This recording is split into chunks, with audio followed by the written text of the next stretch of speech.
Hello everyone, welcome to my channel. আশা করি তোমরা সবাই খুব ভালো আছো। আমিও খুব ভালো আছি। এমন তো অনেক সময়ই হয় যে মুখরোচক কিছু খেতে ইচ্ছে করে, কিন্তু বাইরে যাওয়ার ইচ্ছে থাকে না বলে সেটা আর খাওয়া হয়ে ওঠে না।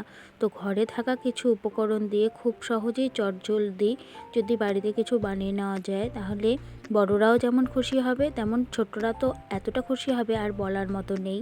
তাই আজকে নিয়ে এসেছি ঘরে থাকা কিছু সহজ উপকরণ দিয়ে এগরোলের রেসিপি।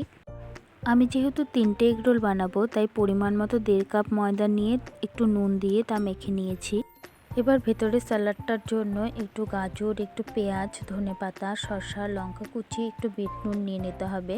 আর সবগুলো একটু কুচিয়ে রেখে দিতে হবে। অন্য একটা বাটিতে একটু কাসুন্দ আর একটু টমেটো কেচাপ নিয়ে নিয়েছি। এখানে কেউ চাইলে মেয়োনিজও দিতে পারে, কিন্তু মেয়োনিজটা আমার পার্সোনালি পছন্দ নয়, তাই আমি দিইনি। মেয়োনিজ দিলে আর কাসুন্দ দেওয়া যাবে না, যে কোনো একটা দিতে হবে।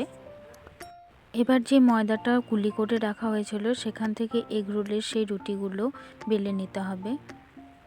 তারপর রুটিগুলো সেঁকে নিয়ে একটু দুপাশে তেল দিয়ে আর একটু ভালো করে ভেজে নিতে হবে। এমন করে বাকি সমস্ত রুটিগুলো আমি ভেজে নেব। এবার সেই ডিমগুলো ভেঙে নিয়ে অল্প একটু নুন দিয়ে ফেটিয়ে নেব।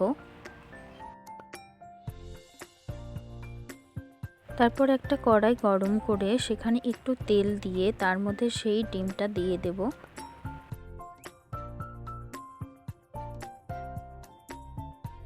এবার সেই ডিমের অমলেটটা একটু অর্ধেকের বেশি হয়ে গেলে তার উপর সেই রুটিটা দিয়ে একটু চেপে চেপে লাগিয়ে দেব।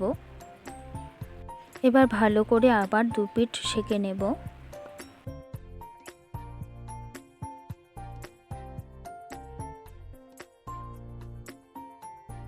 এবার সেই রুটিটা হয়ে গেলে একটা পাত্রে উঠিয়ে তার উপর একটু কাসুন্দ আর সেই সসের মিশ্রণটা লাগিয়ে দেব। তারপর সেই স্যালাডটা দিয়ে দেব। স্যালাডটা দিয়ে তার উপর থেকে একটু ধনেপাতা ছড়িয়ে দেব। আর কেউ চাইলে একটু গন্ধরাজ লেবুর রসও দিতে পারে। গন্ধরাজ লেবুর রস দিলে কি হয়, সেন্টটা খুব ভালো হয়, খেতে একটু টেস্টটা বেশি ভালো লাগে। তো ঘরে না থাকলে কেউ না দিতে পারে, দিলে একটু ভালো হয়। এবার রোল করে যারই হাতে দেবেন সেই খুব আনন্দে খেয়ে নেবে। আর এটা খেতে সত্যিই খুব টেস্টি হয়, আর ঘরোয়া উপকরণ দিয়ে তৈরির জন্য একদমই আনহেলদি হয় না। আমার ভিডিওগুলো যদি আপনাদের ভালো লাগে, তাহলে আমার চ্যানেলটা সাবস্ক্রাইব করবেন এবং আমার ভিডিওগুলোকে লাইক করে দেবেন।